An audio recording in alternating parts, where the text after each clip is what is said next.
Mesdames et messieurs, je disais tout à l'heure, nous avons accusé 20 minutes de retard par rapport au démarrage de la cérémonie, conformément au programme qui a été établi. Vous aurez tout à l'heure, après, s'il vous plaît. Tout à l'heure, vous aurez la présentation de la physionomie de la salle, après le mot d'accueil. Ensuite, les prières musulmanes et chrétiennes pour bénir notre cérémonie. Puis suivra la lecture de la charte et la présentation de l'équipe dirigeante de la nouvelle ANAD. Suivra la signature de la charte. Nous écouterons le discours du président de l'ANAD, président élu. Et nous donnerons la parole aux journalistes pour des questions. Et pour terminer, vous pourrez, messieurs, mesdames les journalistes, interviewer tous les leaders à votre guise, en dehors de cette salle et dans cette salle. Monsieur le Président élu des Guinéens, Monsieur le Président de l'ANAD, Son Excellence Monsieur Cyril Diallo, Mesdames et Messieurs les leaders des partis politiques et mouvements politiques de l'ANAD, Messieurs les vice-présidents des partis, Mesdames et Messieurs les journalistes, honorables invités. Aujourd'hui est un grand jour pour nous, membres de l'ANAD, et pour tous ces hommes et femmes qui partagent notre combat pour une Guinée nouvelle avec pour socle la paix, la démocratie et la justice sociale. Fort de cet engagement patriotique, ensemble, nous avons formé quelques mois plus tôt un bloc solide. Cette force politique qu'est l'ANAD, qui a affronté avec dignité le 18 octobre 2020 dans les urnes M. Alpha Condé, à qui nous avons opposé le refus de prendre en otage le peuple de Guinée en lui opposant un troisième mandat illégal en complicité avec les institutions de la République totalement inféodées à son régime clanique. Nul doute que notre alliance très féconde avait remporté dès le premier tour la présidentielle du 18 octobre 2020 qui nous a été malheureusement volée, ouvrant ainsi la voie à ces répressions inouïes et sauvages que le pouvoir illégitime exerce contre notre alliance. Plusieurs de nos cadres militants et sympathisants sont ainsi incarcérés depuis plus de 8 mois. Les bureaux et le siège national de l'UFDG fermés, notre droit de voyager hors du pays confisqué. Nous saisissons ce jour mémorable, marquant la signature de la nouvelle charte politique de l'ANAD, pour nous incliner pieusement devant la mémoire de tous ces soldats de la démocratie, morts aussi bien en détention qu'au cours des manifestations pacifiques auxquelles le régime sanguinaire a répondu avec mépris. Au moment même où nous sommes réunis pour matérialiser cette nouvelle vision d'une Guinée forte et débarrassée de toutes ces tares, c'est la panique dans le camp des envahisseurs. Le temps étant compté, vous me permettrez, Monsieur le Président, distinguer cadres et membres de l'ANAD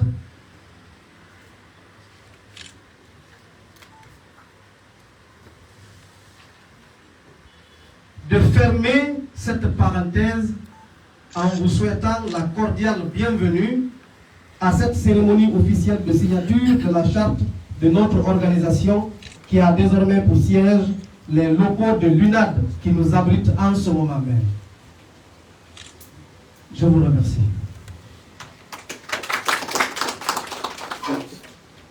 Au titre des présences à cette cérémonie, dans cette salle, nous avons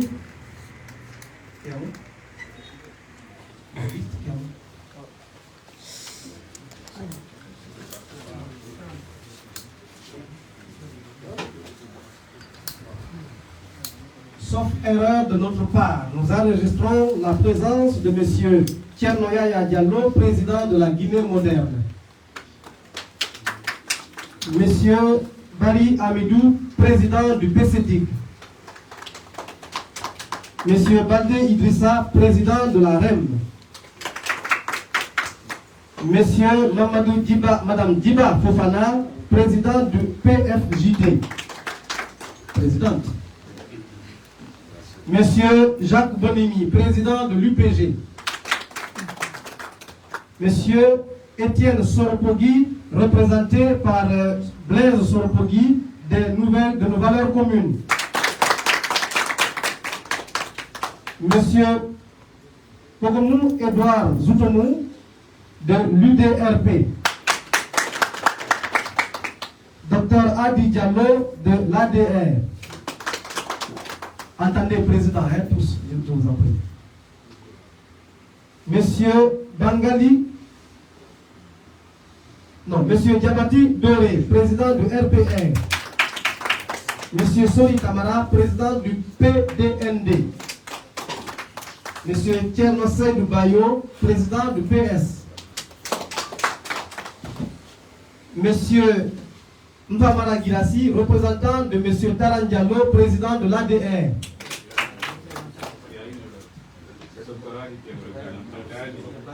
D'accord. Donc, on me rectifie, c'est le docteur Adi Diallo qui est représentant de monsieur Taran, président de l'ADR. Toutes mes excuses, je vous prie. Et monsieur le président élu des Guinéens, son excellence, c'est le Diallo. Une erreur monumentale de ma part, j'oublie la personne qui est tout à fait à ma droite, docteur Diao. Diao Baldé, vous n'avez pas été enregistré, c'est une erreur du secrétariat. Oui, excusez-moi, c'est une erreur du secrétariat. Également, monsieur Souma, président du PPC. Monsieur Amakabilo Souma, président du PPC. Docteur Djoubaté, excusez-moi. C'est le secrétariat qui m'a. Excusez-moi. Veuillez tolérer, c'est le secrétariat qui a fait le renseignement. Oui, je vais. Merci, Nadia. Merci. Alors,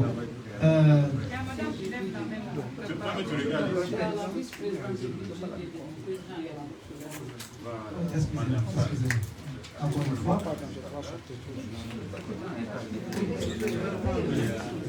Non, je vais excuser, nous allons reprendre simplement.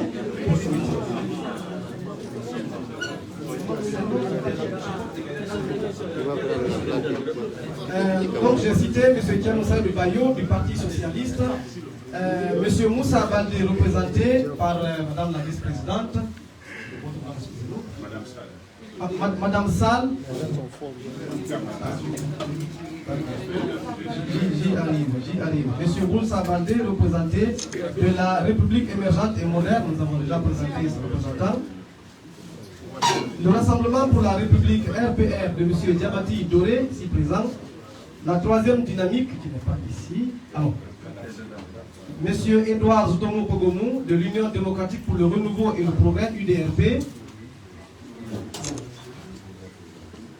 M. Dr Diao Baldé de l'Union pour la Guinée Nouvelle, UGN, ici à ma droite. M. Jacques Bonini, que nous avons cité, de l'Union pour le progrès de la Guinée, UPG. M. Alphoma Taran Diallo, représenté, président de l'Alliance démocratique pour le renouveau ADR. M. Tierno Yaya, qui a été présenté de la Guinée moderne.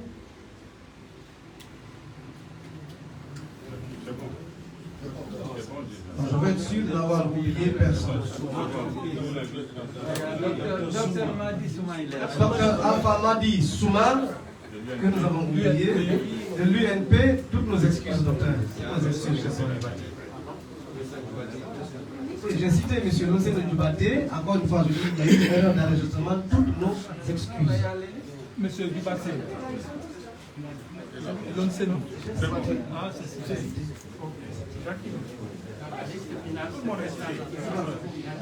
Voilà, merci monsieur le Président pour votre esprit de tolérance.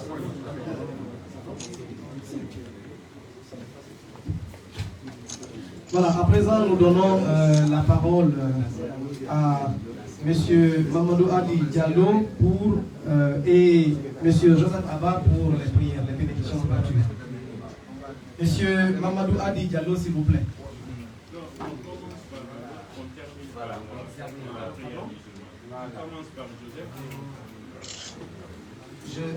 Je vais selon l'ordre inscrit ici, s'il vous plaît. La commission d'organisation a établi un ordre. Je vous en prie, monsieur. Monsieur Mamadou Hadi Diallo.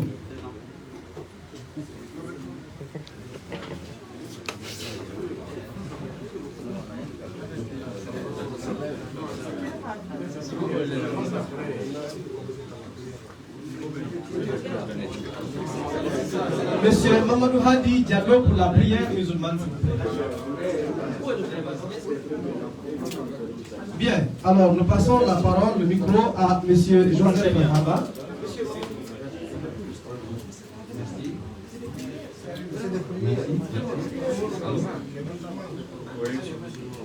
Allahumma salli ala Sayyidina Muhammad wa ala Sayyidina Muhammad wa sallim. Il m'a donné l'honneur de faire cette prière, donc que Dieu l'accepte. A'udhu billahi minash shaitanir rajim. Bismillahir rahmanir rahim. Alhamdulillahi rabbil alamin. Ar-rahmanir rahim. Ar-rahmanir rahim. Maliki yawmiddin. Iyyaka na'budu wa iyyaka nasta'in. Ihdina siratal mustaqim. Siratal ladzina an'amta 'alaihim ghairil maghdubi 'alaihim waladdallin.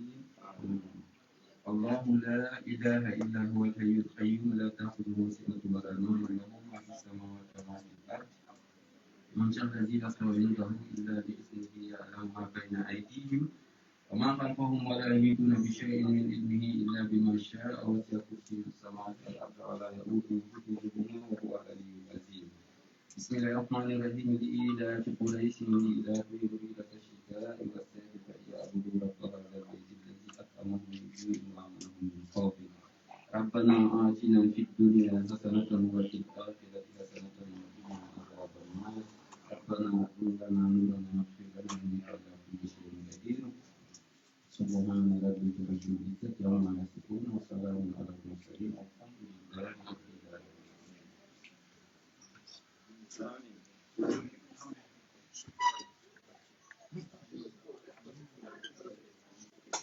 رب العالمين.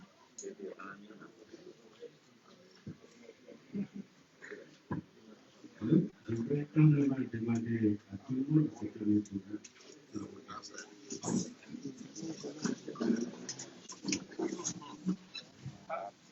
Merci. Père éternel, notre Dieu, ces moments sont pathétiques. Ces moments sont historiques. Ces moments sont faits pour vous glorifier. Car vous l'avez dit, partout où vous vous réunissez pour parler du bien de l'humanité, si vous m'invoquez, je serai là pour vous accompagner. Nous implorons votre présence en ce lieu. Tout esprit de distraction, tout esprit de contradiction soit éloigné et espère de nous. Seigneur, ce projet que nous voulons présenter à la face du monde, nous le présentons au peuple de Guinée. Cette alliance politique qui a fait un travail faramineux, un travail gigantesque sur lequel le peuple souffre, c'est l'unité, c'est le développement, c'est la paix, c'est la justice, c'est l'équité. Et ce sont les symboles et les valeurs à lesquelles vous vous reconnaissez. Nous voulions vous demander, Seigneur, d'être présent en ce lieu, de donner force à ce projet qui s'impose à la Guinée, à l'Afrique et au monde, et en retour de notre glorifié. C'est pourquoi, Père, nous voudrions ensemble élever nos voix vers toi par la prière que tu nous as apprise en disant, notre Père qui est dans le ciel, que ton nom soit sanctifié, que ton règne vienne, que ta volonté soit faite sur la terre comme au ciel. Donne-nous aujourd'hui notre pain de ce jour. Pardonne-nous nos offenses, comme nous pardonnons aussi à ceux qui nous ont offensés. Ne nous laisse pas entrer dans la tentation, mais délivre-nous du mal.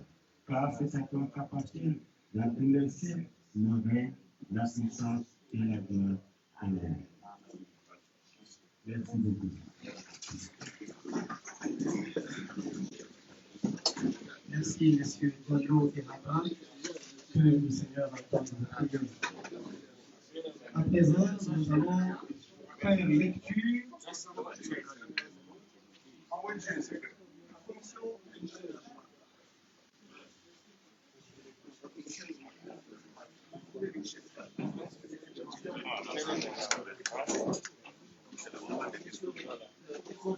Tu vas déposer là-bas. J'ai compris. Il n'y a pas de problème. Quand on nous a dit,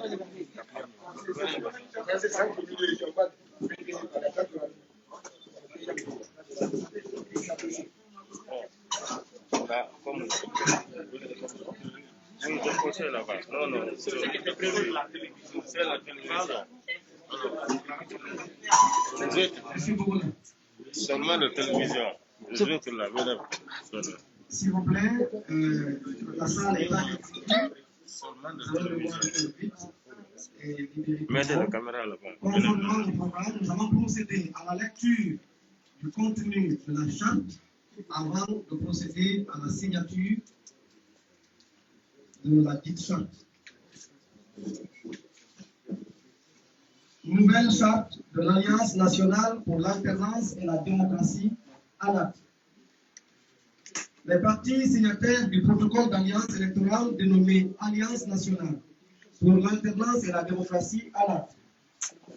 Considérant la tenue effective du scrutin présidentiel du 18 octobre 2020, considérant que le candidat de l'ANAT a gagné cette élection dès le premier tour avec 53,84% des voix, considérant que les résultats proclamés par la CENI et la Cour constitutionnelle faisant de Alpha Condé le vainqueur de cette élection ne reflètent nullement la vérité des urnes, considérant que la majorité des candidats à l'élection du 18 octobre 2020 ont rejeté les résultats proclamés par la CENI et la Cour constitutionnelle, dont deux d'entre eux ont reconnu la victoire du candidat de l'ANAT, considérant la volonté commune des signataires de la charte de renforcer l'unité nationale, de promouvoir la démocratie, l'état de droit et la bonne gouvernance, considérant la nécessité de rassembler tous les partis et mouvements politiques attachés à la défense de ces valeurs, considérant la nécessité de mettre fin à l'instrumentalisation de l'ethnie à des fins politiques, considérant que le rassemblement des forces vives de la nation est la seule voie qui mène à l'instauration de l'état de droit et de la démocratie dans notre pays, considérant que l'alternance est un principe de la démocratie et un gage pour la paix, convaincu que la démocratie est indissociable de l'état de droit qui réside dans le respect scrupuleux de la Constitution en tant que loi suprême régissant la vie d'un État, décide de transformer l'ANAT, alliance électorale, en une alliance politique. Cette alliance politique est régie par les dispositions suivantes. Titre 1. Disposition générale. Article 1. Constitution. Il est constitué une alliance politique dénommée Alliance nationale pour l'alternance et la démocratie, ANAD, dont le siège se trouve à Conakry. Le siège peut être transféré en tout autre lieu par décision de la plénière. Article 2. Dénomination et objet. L'Alliance nationale pour l'alternance et la démocratie, ANAD, est une association de partis et mouvements politiques ayant pour vocation la conquête et l'exercice du pouvoir d'État dans le respect des droits humains et des principes et règles de démocratie et de l'état de droit. Article 3. Objectif. L'ANAD se fixe pour objectif d'œuvrer par tous les moyens légaux pour obtenir la reconnaissance de la victoire de Mamadou Cellou Dalein Diallo à l'élection présidentielle du 18 octobre 2020. À cet égard, l'ANAD sera un cadre de concertation et d'évaluation des politiques du gouvernement illégales et illégitimes à l'effet d'identifier et dénoncer toutes les pratiques contraires à la loi et aux règles de bonne gestion des affaires publiques. De promouvoir une démocratie pluraliste, participative, respectueuse des droits humains et des libertés fondamentales. De former et d'informer les citoyens sur leurs droits et devoirs afin qu'ils contribuent et participent utilement à la consolidation de l'unité nationale, à la vie politique, économique, sociale et culturelle du pays dans le respect des lois de la République. Article 4 de l'acquisition de la qualité de membre. L'ANAD est ouverte à tous les partis et mouvements politiques qui acceptent les dispositions de la présente charte et qui décident d'y adhérer. Article 5 de la perte de la qualité de membre. La qualité de membre se perd par démission ou exclusion prononcée par la plénière à la majorité des 2/3 des leaders.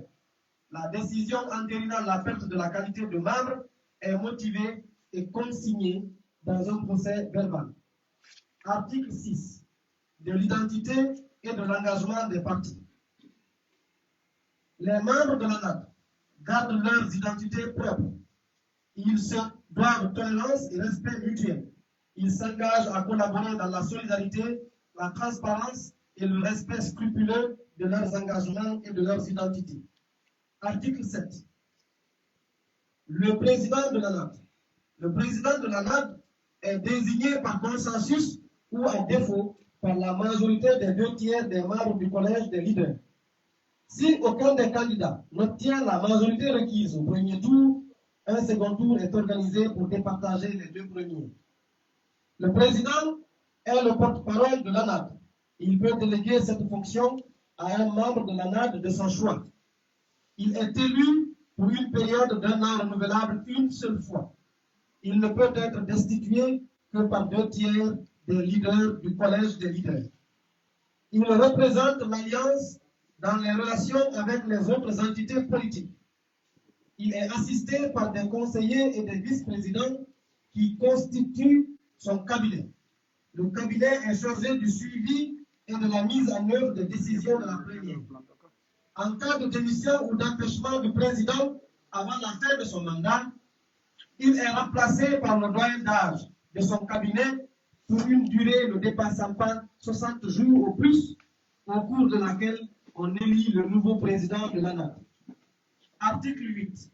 Les conseillers et les vice-présidents. Le président est assisté dans l'exercice de ses fonctions par des conseillers et des vice-présidents proposés par lui à la plénière. Ces derniers sont choisis parmi le collège des leaders en fonction de leur expérience politique ou administrative. Article 9. Élection présidentielle. Les partis membres de l'ANAD feront l'effort de présenter un seul candidat à l'élection présidentielle. À défaut d'un consensus pour le choix d'un seul candidat, chaque parti soutiendra le candidat de l'ANAD de son choix. Au cas où il y a un second tour, tous les partis et mouvements membres de l'ANAD s'engagent à soutenir le candidat de l'Alliance qualifié pour le second tour. Article 10. Élections législatives et communales. Pour les élections législatives et communales, les membres de la coalition feront l'effort de nouer des alliances au cas par cas sur la base des critères objectifs de manière à accroître les chances de succès de l'alliance. Article 11. Des règles de bonne conduite. Les membres signataires de la présente charte ne peuvent appartenir à une autre alliance politique concurrente ou adverse. Chaque parti ou mouvement politique membre a l'obligation de respecter les autres entités membres de l'alliance, de les traiter comme des alliés et d'éviter toute critique publique à leur endroit. Titre 2. Organes et instances de décision. Article 12. Les organes et instances de décision de l'ANAD sont la plénière, les commissions, le secrétariat permanent. La plénière. La plénière est l'instance de décision de l'ANAD. Elle comprend les leaders de tous les partis et mouvements politiques membres signataires de la charte. Elle se réunit en session ordinaire une fois par mois et en session extraordinaire chaque fois que c'est nécessaire. La première est présidée par le président de l'ANAD. En cas d'absence, il est remplacé par un vice-président ou conseiller. Les décisions sont prises par consensus. À défaut de consensus, il est procédé à un vote au cours duquel chaque parti et mouvement dispose d'une voix et les décisions sont prises à la majorité simple. Les commissions. L'ANAD est dotée de 7 commissions chargées de la veille, de l'expertise et de l'aide à la décision. La commission politique est chargée du suivi des activités des institutions républicaines à l'effet d'identifier toutes les faiblesses, notamment les violations de la loi et des droits des citoyens, la mauvaise gestion des deniers publics, la délinquance électorale sous toutes ses formes. La commission politique élabore des rapports périodiques à l'attention de la plénière et de la cellule de communication. La commission communication est chargée de définir la stratégie de communication et les éléments de langage permettant de traiter efficacement les informations qui dénoncent la mauvaise gouvernance et d'expliquer le bien fondé des prises de position de l'ANAD. La commission diplomatie et relations extérieures. Elle est chargée du suivi des relations avec les organisations de défense des droits de l'homme, les ONG, les ambassades, les organisations sous-régionales, régionales et internationales, ainsi que tous les partenaires techniques et financiers intéressés par la promotion de la démocratie, de l'état de droit et de la protection des droits humains. La commission mobilisation est chargée de mobiliser les militants, d'encadrer les manifestants pacifiques pour dénoncer ou protester contre la mauvaise gouvernance, la violation des lois de la République et les droits et libertés des citoyens. La commission affaires sociales.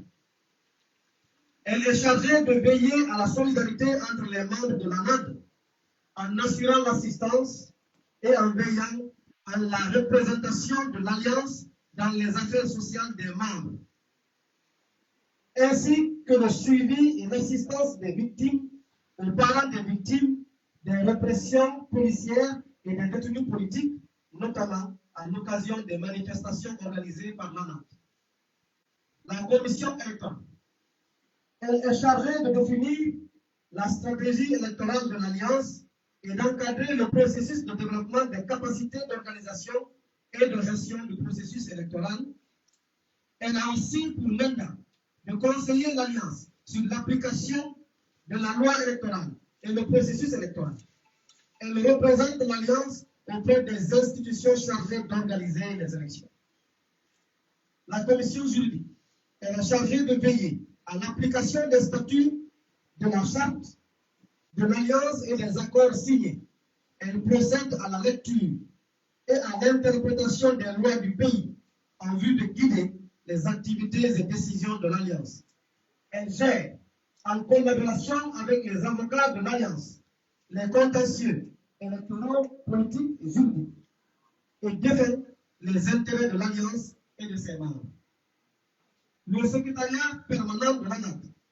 Le secrétariat permanent est chargé de coordonner et de gérer les services communs tels que l'administration du siège, la trésorerie, la communication avec les adhérents et la planification des rencontres. Il travaille sous l'autorité du président, tient les registres officiels, les procès-verbaux ainsi que les archives de l'Alliance et fixe l'ordre du jour des réunions. Titre 3. Moyens et ressources. Article 13. Les activités et le fonctionnement de l'ANAD et de ses structures sont financés par les cotisations des partis et mouvements politiques membres. Chaque parti et mouvement politique membre accepte de contribuer en fonction de ses moyens au budget de l'ANAD. Titre 4. Disposition finale. Article 14. La présente charte est adoptée à l'unanimité des leaders de l'ANAD après lecture, ne pourra être modifiée que par consensus ou à la majorité des 2/3 des membres. Article 15. Confidentialité. Les parties membres s'engagent à préserver la confidentialité des délibérations lors des réunions des organes de décision de l'ANAC. Fait à Conakry le 14 juillet 2021 en plusieurs exemplaires originaux dont les principaux signataires. À présent, après lecture de cette charte, nous allons procéder à sa signature, puis nous écouterons le discours. En attendant, le temps pour nous de préparer la table de signature, nous passons le micro à M. Kiamou Kogola Haba pour présenter la structure dirigeante de la NAC.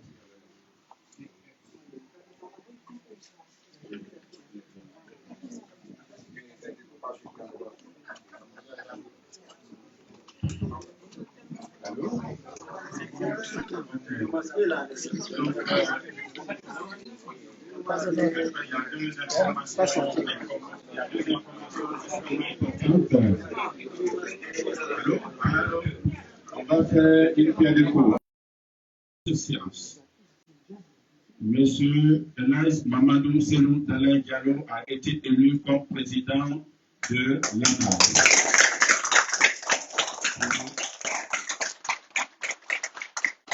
Pour un premier mandat renouvelable une seule fois si son bilan est approuvé par le collège des leaders, dont la mission principale est d'aller s'installer à Portugal. Conseiller du président, conformément à la charte, qui font partie du cabinet. Docteur Alpha Nadi Souma de l'UNP. Docteur Edouard Zutomo Kouromou, président de l'UNP. Docteur Garo Balde, président de l'UGM.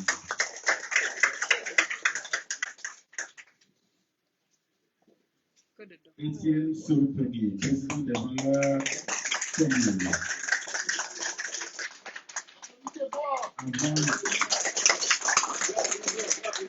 Avant de passer, je voudrais bien, par les présentations, vous annoncer que nous avons parmi nous nos frères que vous êtes en train de voir à l'écran. Donc, Roger Bamba, tous les leaders qui sont aujourd'hui emprisonnés, ils devraient être là. Vous avez l'habitude de les voir ici, dans cette même salle et dans l'ensemble de nos organisations. Et sachez qu'ils sont de cœur avec nous et ils partagent tout ce que nous sommes en train de faire. Donc, nous demandons pour cela une minute de silence, vraiment pour tous ceux qui sont décédés, mais le président le fera au moment opportun. Mais pour cela, applaudissez pour tous ces présents absents. Pour tous ces présents absents qui sont encore en l'hôtel de l'État.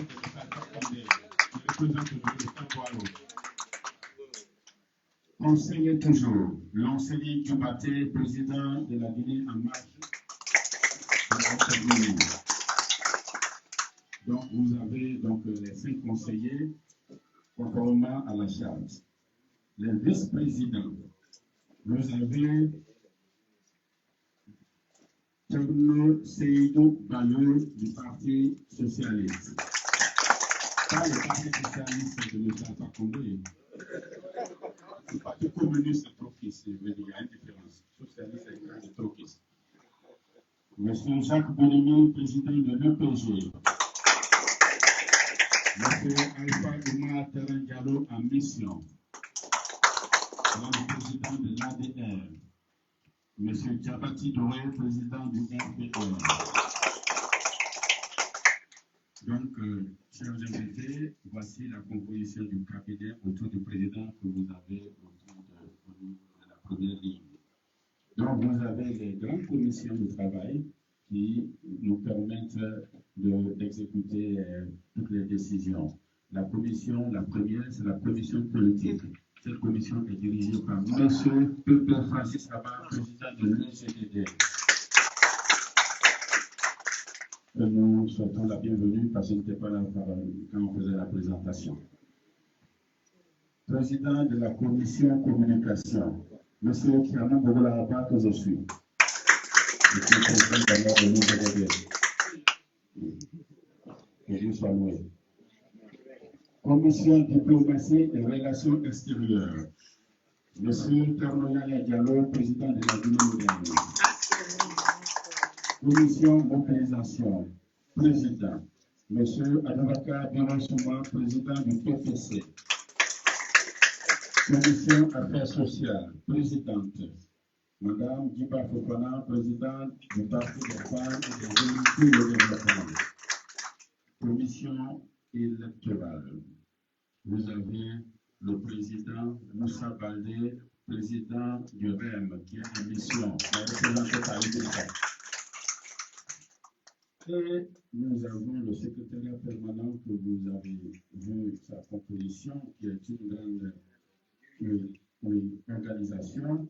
Évidemment, avant cette commission, qui sera la dernière, la commission qui nous permet aujourd'hui de défendre l'ensemble de nos thèses, qui travaillent nos avocats, qui défendent les vraies valeurs, notamment la loi, parce que nous avons besoin de loi dans ce pays. Cette commission juridique est présidée par M. Amidou Bari, président du PCD. Et enfin, la grande commission permanente qui permettra de gérer l'unité de l'organisation, elle est présidée par le secrétariat permanent, qui permettra de gérer l'unité de l'organisation. Ce secrétariat est présidé par Nadia Naaman de l'UFDG. Alors, je vous rappelle que l'ensemble de ces commissions sont déjà meublées et elles ont commencé à travailler et nous remercions tous les leaders pour leur contribution, pour leur participation et pour que cela soit possible. Je vous remercie. Maintenant, il s'agit de la signature de la charte. Alors, donc, ce qu'on va faire, je pense qu'il est très important que, comme on appelle et que le leader signe. Voilà. Donc, au président de l'UFDG. Donc, vous pouvez donner un peu de l'espace et ça que le leader se prépare. Président de l'UFDG. Président de l'UFDG. Président de l'UFDG, M. Elève Mamadou Sénégalais Diallo.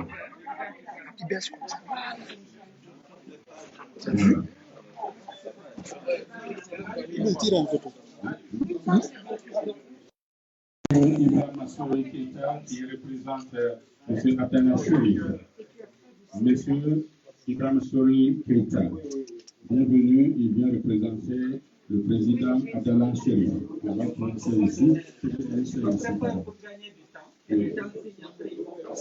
Voilà, donc ici, juste la promotion, juste après, vous allez continuer. Voilà, signez juste pour gagner le temps. Donc, le président de l'UDRP. Bon, c'est le document, hein? Donc, vous signez juste sur la dernière page et puis le reste, on va faire après. Monsieur Souri, Ibrahim Souri, Keita, de la plateforme guinéenne de l'unité, et il représente M. Abdallah Chérif en exil. Oui, donc, on a une seule page. Pour nous aider, une seule page, ils vont signer, le reste, ils vont signer après, en détail. Donc, après, donc, le président de l'UDRP, Dr. Edouard Jotono.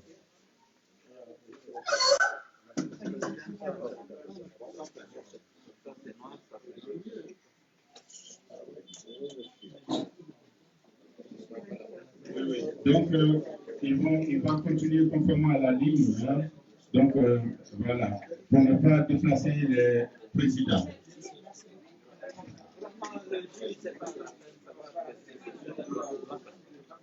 Le président du RPR, M. Diabati Doré.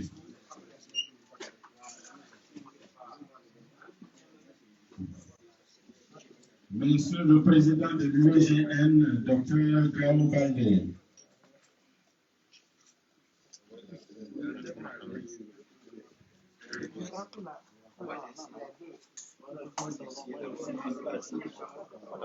Je ne sais pas.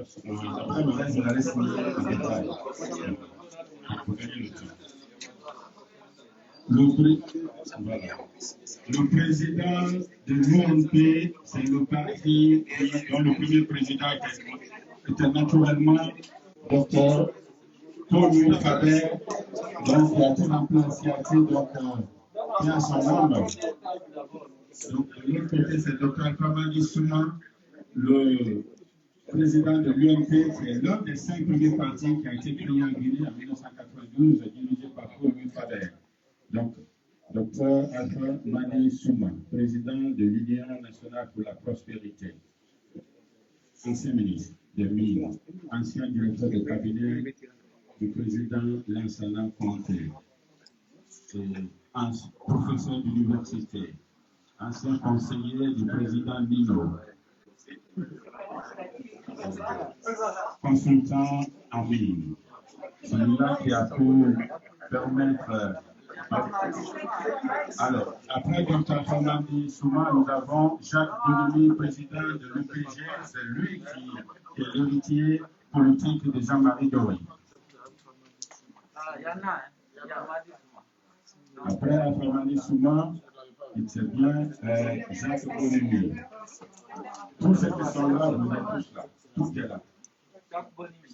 Jacques Boulimi, président de l'UPG, est l'héritier de Jean-Marie Doré, qui a été formé depuis sa jeunesse jusqu'à la présidence. Il a gagné toutes les échelons d'un aspect électoral.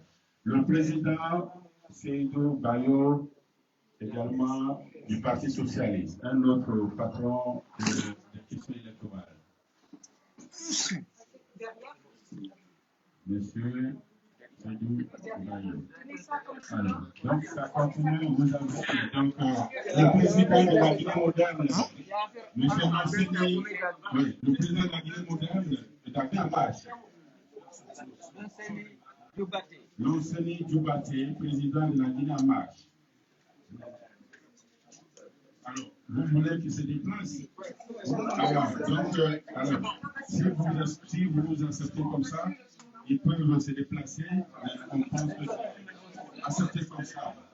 Voilà. La gestion du temps, le temps c'est de l'argent. Le temps c'est de l'argent. Après donc le président de la Guinée en marche, nous avons le président, l'interne du président Moussa Baldé, Idrissa Baldé de REM, la République émergente. Vous avez donc le président Tara, qui est représenté par Hadi, qui va signer pour ADR.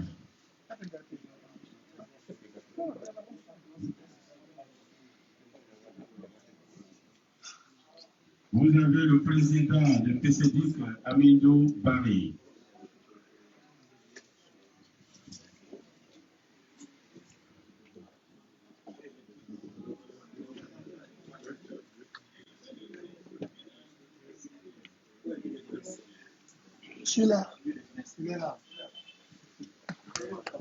Vous avez le président de la Guinée moderne, Terno Yaya Diallo. Je ne vais pas parler. Vous avez le président du Parti national pour la défense et le développement, Sori Kamara.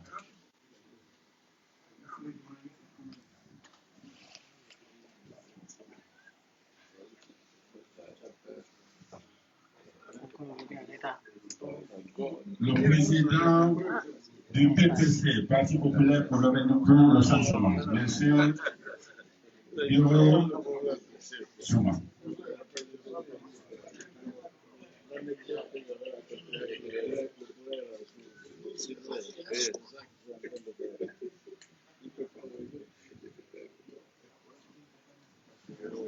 La présidente du Parti des femmes et des jeunes pour le développement, Madame Diba Fofana.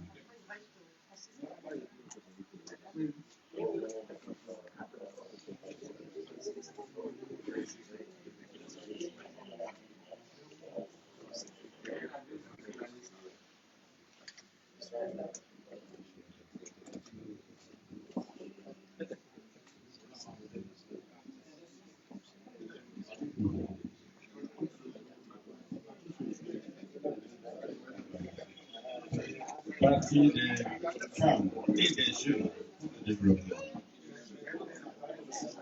vous avez le représentant de M. Abdallah Chérif, la plateforme guinéenne de l'unité. Madame, c'est Nadia. Oui, monsieur Ibrahim Souri, qui est un représentant Abdallah Chérif du parti de la plateforme guinéenne de l'unité. C'est un mouvement de parti. Alors, vous avez les valeurs communes. Monsieur Etienne Sogo est absent représenté par Sika.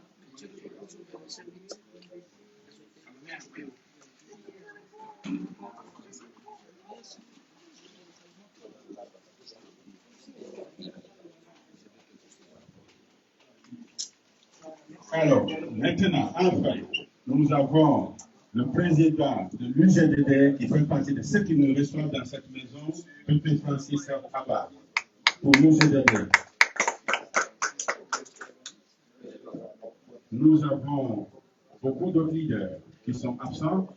Vous avez le leader de la troisième dynamique qui est en Belgique, M. Moudita Bagari, et son coordinateur national, Mamadi Olubogui, qui est en prison à la maison centrale, qui a été condamné.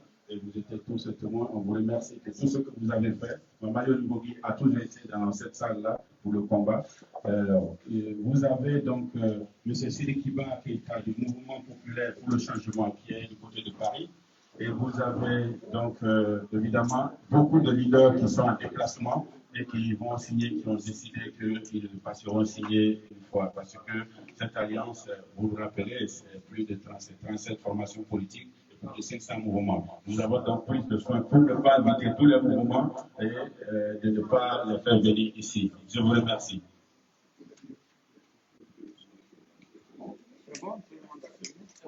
Donc, Joaquin Tuyau, le modérateur.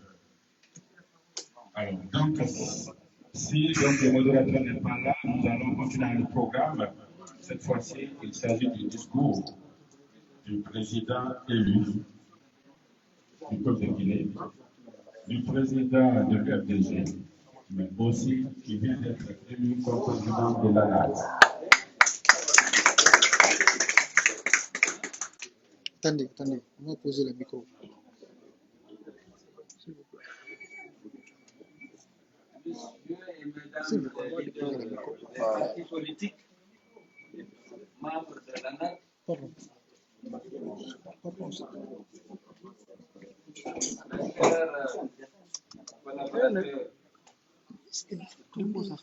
membres des partis de l'ANAC ici présents, je voudrais demander à la salle de bien vouloir observer une minute de silence pour le repos des nombreuses victimes des violences post-électorales, mais également de la lutte contre le troisième mandat.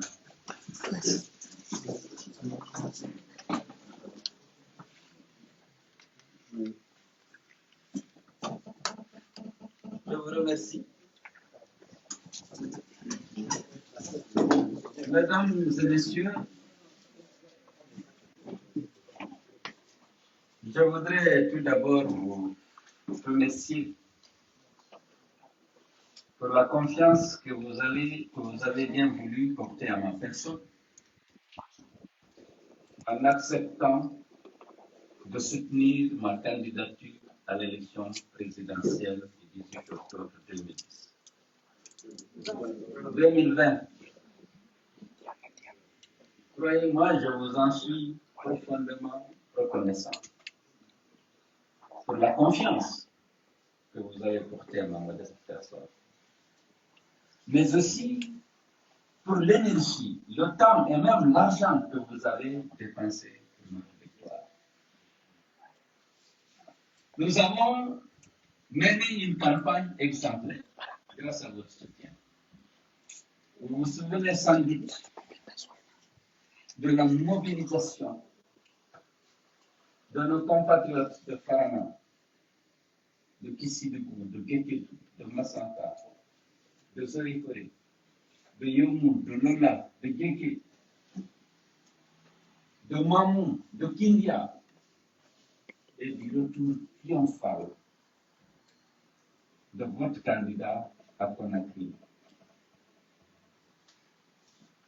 Avec cette confiance manifestée, ce soutien exprimé lors de la campagne, vous étiez, vous et moi, convaincus que nous étions à même de gagner cette élection. Grâce à l'organisation que nous avons mis ensemble, en place, nous avons réussi l'exploit de gagner cette élection dès le premier tour avec 53,84%. Je tiens encore une fois à la campagne. Mais au-delà de cet exploit dont on continue de se réjouir, il y a la résistance que nous avons organisée ensemble contre les exactions, les violences, les tueries, les arrestations, les séquestrations déclenchées par Alpha Condé contre notre alliance. Nous avons perdu 51 personnes, dont 4 en prison et 47 qui ont été abattus. La plupart lorsqu'ils étaient en train de fêter notre victoire. Non seulement ces crimes sont niés par Alpha Condé et son clan, et il n'y a aucune disposition prise pour identifier les auteurs de ces crimes. Aucune compassion n'a été exprimée par ceux qui se réclament être les autorités de ce pays à l'endroit des familles des victimes. Il y a eu plus de 400 personnes ici de nos rangs, je veux dire les rangs de l'un, qui ont été kidnappés, séquestrés et qui croupissent toujours en prison. Pendant toutes ces preuves, vous étiez là, debout, personne n'a fléchi. Nous avons fait preuve d'un courage extraordinaire, un courage admiré et respecté par l'opinion nationale et internationale. Nous avons continué à tenir debout, à dénoncer la délinquance électorale, à exiger le respect de la vérité des urnes. Personne des membres de la NAC ne s'est découragé. Personne n'a été gêné ou effrayé par les intimidations qui n'ont pas manqué. Nous avons continué le combat jusqu'aujourd'hui.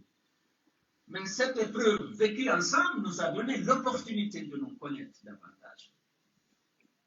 L'alliance électorale qui était circonstancielle pour aller aux élections, avec la solidarité que nous avons montrée, avec l'unité que nous avons montrée, a permis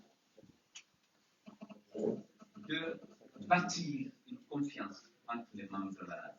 Et maintenant, nous avons décidé de créer une alliance durable, une alliance politique, pour contribuer à l'avènement dans notre pays d'une société démocratique et respectueuse des droits humains.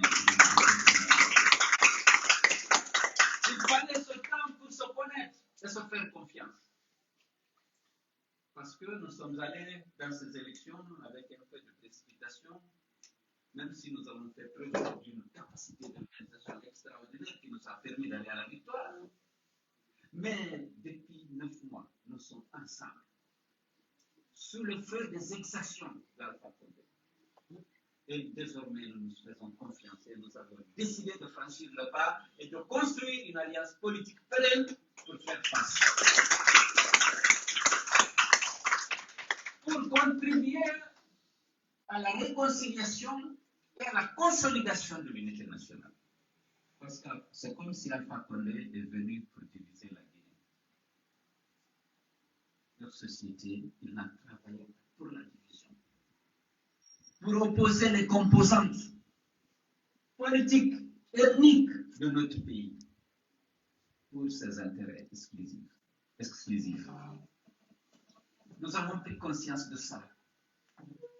Et nous avons décidé de mettre ensemble nos énergies, nos efforts, nos intelligences pour construire une démocratie apaisée, pour construire un état de droit, un état fort, neutre et impartial, capable de garantir à chaque citoyen le respect des droits et l'exercice de tous ces droits, garantir la sécurité des citoyens et contribuer à l'unité de la nation en faisant la promotion de la fraternité entre les fils de ce pays. Donc, lorsque vous dites que vous battez pour l'unité nationale, vous vous battez pour la promotion de la fraternité dans ce pays, vous devez combattre Alpha Condé parce que c'est un facteur de division. Vous vous battez pour la bonne gouvernance, pour l'utilisation judicieuse et équitable des richesses de ce pays, vous devez être opposant à Alpha Condé parce que sa politique, c'est une politique de vol et de détournement des deniers publics. Vous voulez que votre pays soit régi par les règles et les principes de l'état de droit, de la bonne gouvernance, vous devez être opposé à Alpha Condé. Vous voulez vous battre pour l'instauration d'une véritable justice dans ce pays, vous êtes opposé à Alpha Condé. Alors ceux qui partagent ces valeurs et qui se sont fait confiance dans la lutte ont décidé de bâtir cette alliance politique qui reste ouverte à tous ceux qui partagent les mêmes valeurs.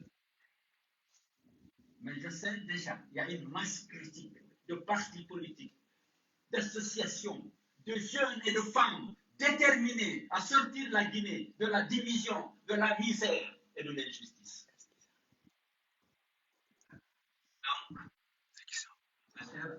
Donc, mes chers camarades de combat, la lutte va être gagnée.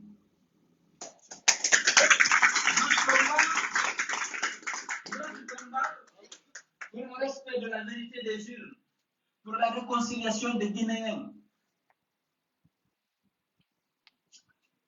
pour le développement économique et social de ce pays, ce combat, nous allons le gagner parce que nous sommes déterminés et nous avons donné la preuve de notre détermination. Ni la corruption, ni l'intimidation, ni les violences. Rien ne vous a découragé. Rien n'a découragé aucun d'entre nous. Et ce combat, nous devons le continuer avec le même courage, la même détermination, la même résistance à la corruption et à l'intimidation, parce que la victoire sera de notre côté. Et je sais qu'à cet égard,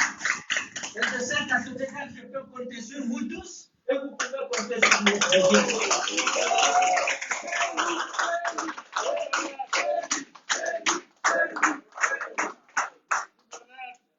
Nous avons tous subi. Je voudrais, en votre nom, exprimer ma solidarité avec nos camarades qui sont séquestrés. Je vais parler de la Soukouba, Étienne Sorokobi, Ousmane Gawal, Selou Baldé, Abdoulaye Ba, et tant d'autres militants parfois anonymes qui ont été kidnappés alors qu'ils étaient en train de manifester leur choix à l'annonce de notre victoire. Ils sont détenus arbitrairement en prison parce que telle est la volonté du tyran. L'instruction est terminée il y a plus de 2 mois. Il n'y a pas de justice. Le tyran a établi une règle. Reconnaître et demander pardon et vous engager à quitter l'UFDG lorsque vous en étiez membre et même à combattre ce parti pour que je vous redonne votre liberté. Vous voyez le cynisme, il y a derrière ça. Vous torturez moralement, parfois physiquement déjà. D'abord, vous les arrêtez. Ils n'ont commis aucun délit, aucun crime. Vous les séquestrez, vous les torturez et vous leur demandez de vous demander pardon pour pouvoir recouvrer votre liberté. Et on vous oblige parfois à prendre des engagements de ne plus être de l'opposition. Et et même de combattre la vraie opposition. Ceci, c'est pour jeunes qui ont été graciés après avoir été malmenés, après avoir subi des traitements dégradants et humains, après avoir été obligés d'écrire le tyran et solliciter sa clémence, alors qu'ils sont conscients qu'ils n'ont rien fait. Ils n'ont rien fait sauf s'exprimer parfois, s'opposer dans les réseaux sociaux au troisième mandat. Beaucoup d'entre vous étaient membres du FNDC comme moi. Vous savez ce que ce recueil a subi comme violence. Nos 43 camarades qui avaient été kidnappés, transférés à Tampa, ensuite ramenés à Zéro, aussi ont subi le même sort. Il faut s'engager à ne plus être dans l'opposition, on va vous donner votre liberté. Le seul crime qu'ils ont commis, c'est de s'opposer au troisième mandat. C'est d'exiger le respect de notre Constitution. Une Constitution qui stipulait clairement que nul ne peut exercer plus de 3 mandats consécutifs ou non. Plus de 2 mandats consécutifs ou non. C'est d'abord exiger le respect de cette Constitution. Le respect du serment. La parole donnée est sacrée en Afrique. Pour avoir exigé le respect de la parole donnée, le respect de la loi fondamentale, eh bien, ils ont subi toutes sortes de traitements inhumains et dégradants. Et sous l'effet de la torture, certains d'entre eux ont été obligés de recouvrer la liberté, de s'engager, de ne plus être dans l'opposition. Ils sont nombreux, les procès ont eu lieu, mais la négociation, c'était ça. Donc, soyons mobilisés et ouverts d'esprit. La victoire sera de notre côté. Parce que nous défendons l'unité de la nation. Nous défendons la démocratie, l'état de droit et les droits humains. Nous défendons la justice pour tous. Et nous voulons que les Guinéens soient, tous les Guinéens soient unis autour des valeurs, de ces valeurs que je viens de citer. Mais aussi qu'ils acceptent toute cette volonté de Dieu d'être Guinéens. Parce que ça sonne dans tout le monde. On a choisi sa nationalité. On est les Guinéens. Alpha est venu pour nous diviser. En refusant cette division, nous nous inscrivons, c'est sûr, durablement dans l'opposition. Et je suis convaincu que c'est le cas. Et nous allons changer notre pays, la Guinée, pour en faire une société solidaire, fraternelle, unie autour des valeurs de justice, de paix, de démocratie. Je vous remercie.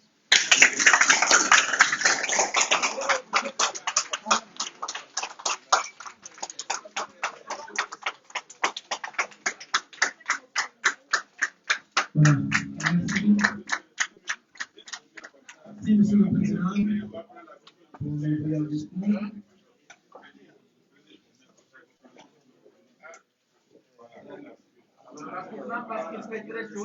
Voilà, s'il vous plaît.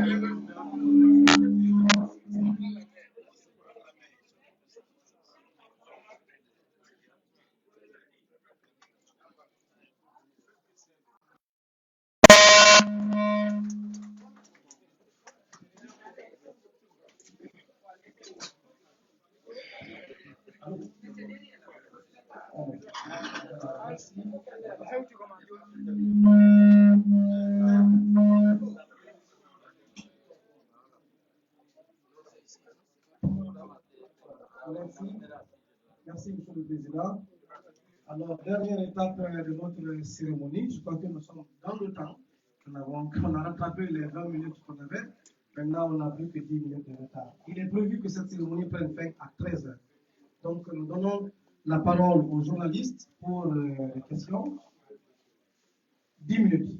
Écrivez la liste des intervenants. Une première liste peut-être de celle Abdul Karim.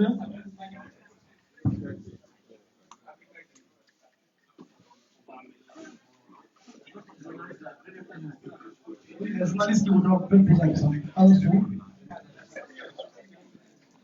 D'accord.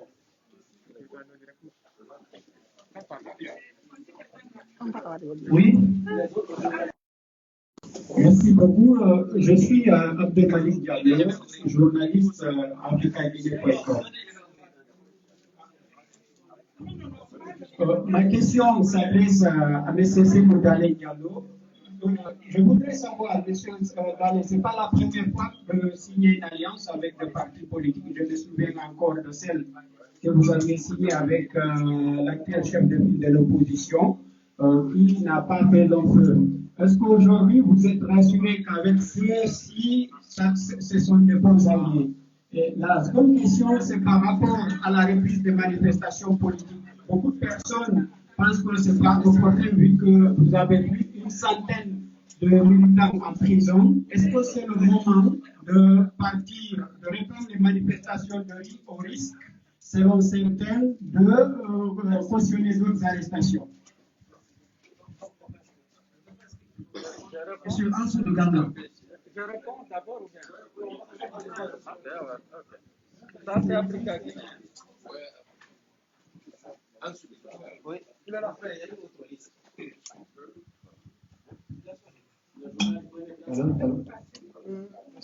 Bonjour, moi c'est Yassine Nobadé du groupe Galgam. La première question, c'est comment vous comptez faire pour réconcilier les Guinéens? Aujourd'hui, vous avez dit que vous n'êtes pas concerné par le dialogue lancé par Alpha Condé. Maintenant, vous prenez la réconciliation nationale. Comment vous comptez faire? Deuxième question, peut-être c'est une question banale. Je vois plusieurs leaders qui ont signé la charte, ils sont vêtus en cravate rouge.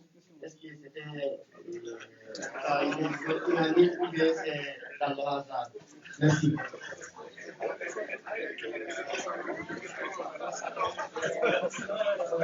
Yassine Diallo de l'Ex. Bonjour, monsieur le président du FDG, c'est Yassine Diallo du groupe l'Ex. Président de la je voudrais savoir, monsieur le président, au sein de l'UFDG, il y a des voix ou une voix qui conteste déjà la légitimité de cette alliance.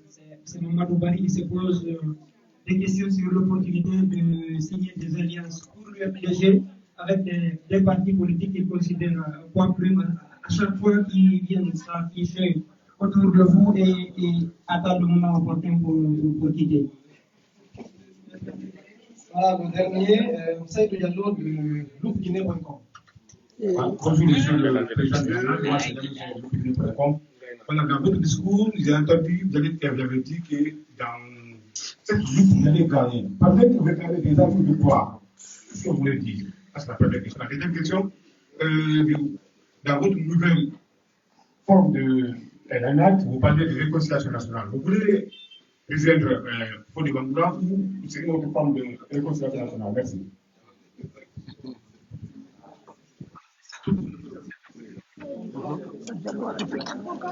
Très bien. Je voudrais d'abord prendre la question d'Africa Guinée qui demande, compte tenu de ce qu'il considère. Merci. Alors, il estime qu'on a signé beaucoup d'alliances qui n'ont pas survécu pendant longtemps. Est-ce qu'il n'y a pas un risque que la NAT connaisse le même sort? Je crois que c'est ça la question, si c'est bien formulé.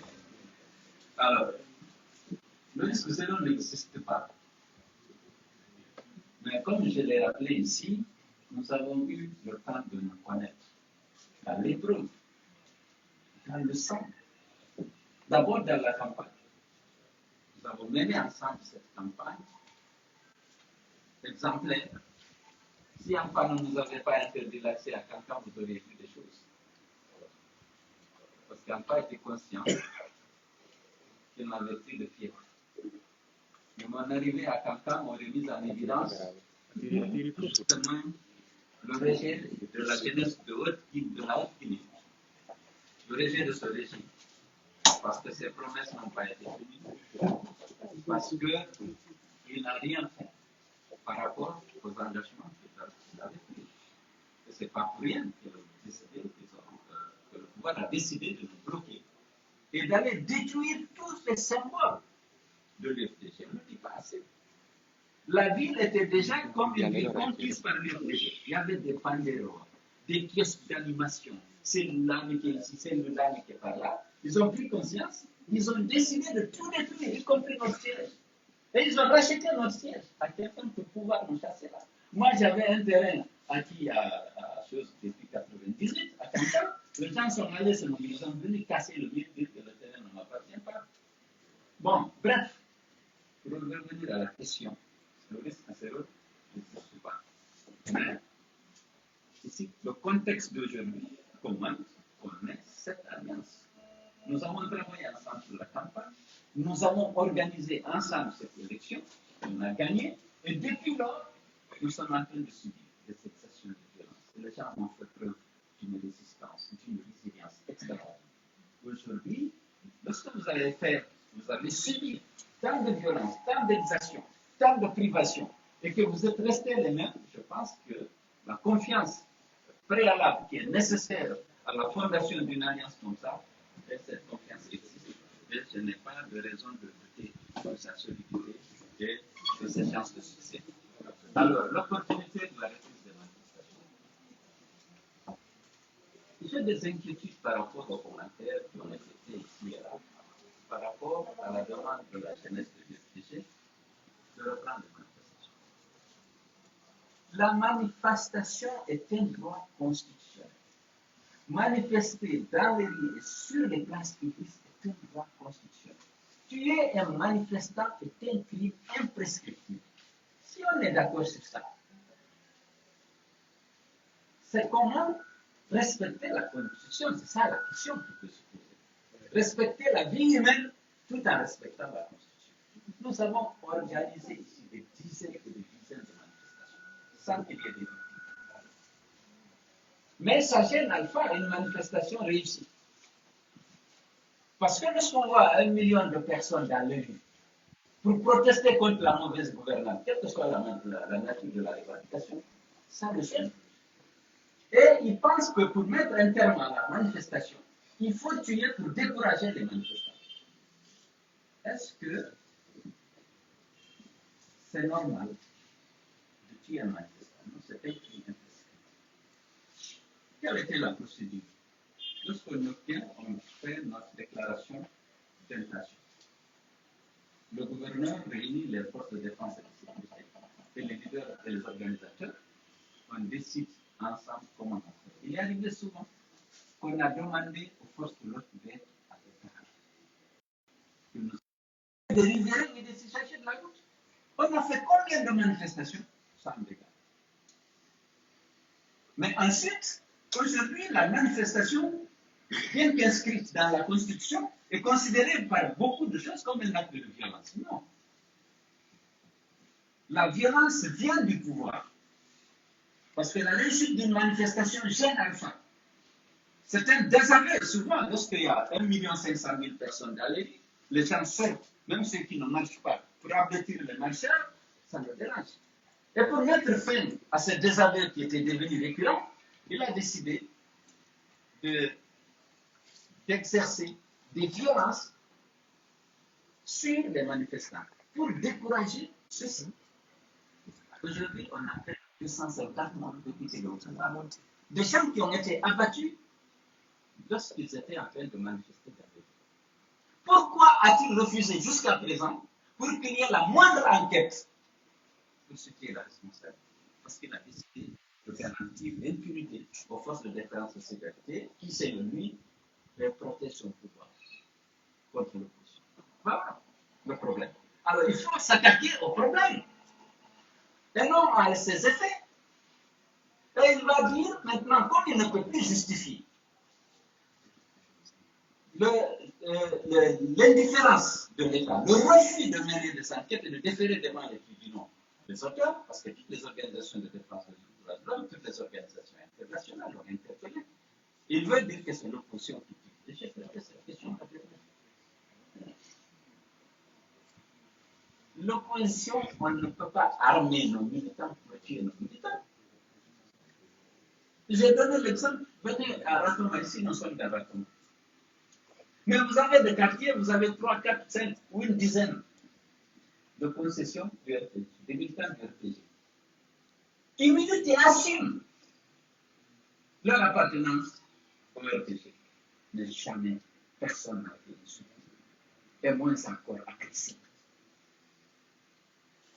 Donc ce n'est même pas une lutte contre le RPG ou contre une ethnie, ce n'est pas le cas. Parce que les gens là sont identifiés, ils sont là. Ils partagent la vie avec leurs voisins qui sont de l'UFDG, il n'y a pas de conflit. Donc son idée d'attribuer à l'opposition la mort des militants de l'opposition, ça ne tient pas là. Il a fabriqué des vidéos, lui-même, il a été la manette, il a fait des rapports, vous avez vu le rapport de MATD, où on s'accuse de tout. Mais c'est des histoires. Alors, si les gens disent non, la manifestation, c'est envoyer les enfants à la boucherie. Non, la manifestation, c'est de la violence. Non, on a fait en 2006, en 2016, en 2017, plusieurs manifestations qu'on a encadrées nous-mêmes en prenant le départ à Tanimé et pour venir jusqu'au stade, parfois en passant par Madina, parfois en passant par Point de Goudi. Jamais il n'y a eu de mort, il y avait eu de casse. Maintenant, on assimile ici, pour empêcher l'opposition de manifester, on assimile la manifestation pacifique à des agressions, à des casses, à des morts, alors que ce n'est pas le cas. C'est Alpha qui casse, c'est Alpha qui tue et qui garantit les limites des gens. Donc, il ne faut pas qu'on renonce à ce droit constitutionnel de manifester dans les rues, dans le respect des règles des citoyens. Comme je l'ai dit, les manifestations de 2016 ont conduit au dialogue d'octobre 2016 à la fois. On passait tous les jours à Tane, dans des zones même considérées comme du RPG. Il y avait des patriotes, il y avait des sujets, personne n'a été agressé. C'est possible s'il y a la volonté politique, mais celle-là n'existe pas chez Alpha. Bon. Alors, réconcilier, comment réconcilier alors que vous boudez le dialogue? C'est ça c'est l'autre question. Il ne faut pas confondre les choses. Le dialogue, c'est pour faire face à une crise conjoncturelle. La réconciliation, c'est un processus. N'oubliez pas que l'Alpha Condé avait investi Monseigneur Vincent Koulibaly et l'imam Mamassali Camara de réfléchir à la réconciliation. Les deux religions étaient appuyées par les Nations Unies. Ils ont fait des visites, des voyages d'études partout en Afrique, au Togo, au Rwanda, en Afrique du Sud. Et donc, nous avons ces prélats, ces religieux ont fait un rapport pertinent en faisant des recommandations pertinentes. Mais enfin, n'en veut pas. Il a mis ça dans le Coran. Toutes ces recommandations ont tenu. Ça, il s'agit de lire les pages douloureuses de notre histoire pour les tourner. Pour aboutir à quoi? À restituer le droit à la vérité, le droit à la justice, le droit à la réparation et les garanties de nos oppositions. C'est ça, le dialogue. Mais ils n'en veulent pas, puisqu'ils ont inclus la période de 2010 à 2015. Le rapport est très bien élaboré avec l'assistance des Nations Unies. Ils ne veulent pas. Ça, c'est un processus long. Le dialogue, c'est pour faire face à une crise conjoncturelle. On aurait dû dire la crise post-électorale ou la crise liée à la modification de la Constitution ou alors aux tueries. C'est une crise conjoncturelle de dialogue. Maintenant, il y a un document sur la réconciliation qu'il faut mettre à l'œuvre. Ça, je pense que c'est les deux qui ne sont pas. Et nous ne voulons pas le dialogue. Notre position dans ce contexte, je reviens là-dessus. Nous ne pouvons pas dialoguer les coups à la gauche. Notre victoire est volée. On a perdu 58 personnes qui ont été tuées. Ces crimes sont niés par le pouvoir. Nous avons beaucoup de prisonniers, y compris les proches collaborateurs de l'FDC de la nation. Vous avez nos bureaux et les sièges de l'FDC sont occupés par la société de 19 octobre. Nos droits et libertés de voyager, moi, mon épouse et mes collaborateurs qui sont encore à liberté, parce que la prison, on ne peut pas comprendre.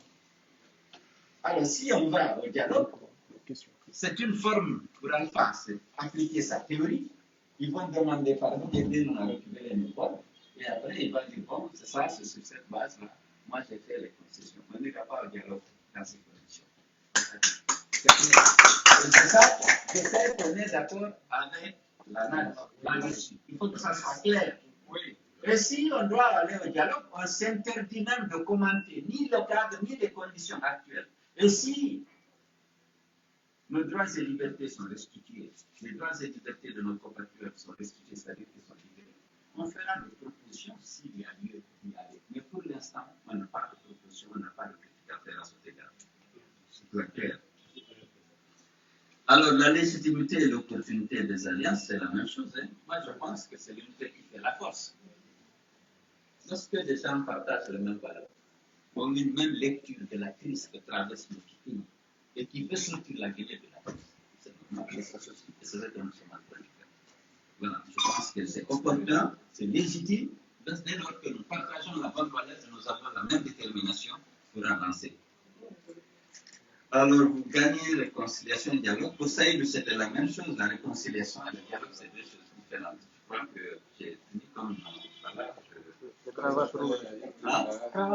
Alors, les cravates rouges, je vous félicite pour votre vigilance. Je n'avais pas noté. Il n'y avait pas eu de ressentiment. Ça montre que chacun chez lui, sans qu'on s'est concerté, nous avons les mêmes valeurs et les mêmes objectifs.